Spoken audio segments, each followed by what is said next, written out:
2019-2020 жылының сезонында Ақтанышының Лашын хоккей командалары оңышқа шығыш жасады.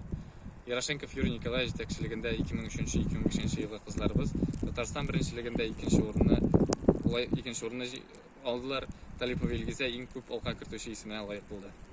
2007 жылғы егітлеріміз Татарстан біріншілігінде 4-ші орында қалдылар. Ел башында команданың жетекшісі Максутов Рафик Бакиевич еді.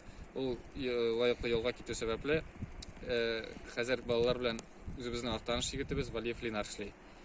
2009 жылғы балаларыбыз Атаков Искендер Маратов жетекшілігінде Татарстан біріншілігінде қатнашмасаларда өзіміздің Ақтанышыбызда өткен турнирларда бик яқшы шығыш жасадылар, мезеләді жеңіп те қайттылар. 2005 жылғы балаларыбыз Татарстан біріншілігі карантин башлану себепле тоқтатылып тұрды. Тизден башланыр деп күтіп қалабыз. Һәм өзіміздің Ақтаныш командасы бірінші орынны яулар деп білеміз. Башқұртстанның Салават шәһәрендә өткәрелгән бөтен Рәсей алтын алқа турнирында 16 төбәктән Рәсейнең 16 төбәгеннән командалар җыелган иде. Анда безнең Нурмиев Рифтагач җитәкчелегендә булган 2005 елга командабыз 3-нче урынны яулап кайттылар. Шулай ук шаңгы спортында да яхшы урыннарыбыз бар.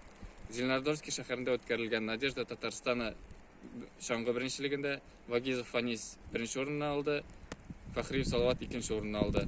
Шулай итеп, Мансуров Галимҗан Хәбибҗанович һәм Нурәхмәтов Ришат Петрович җитәкчелегендәге Алтаныш командасы беренче урынны яулады.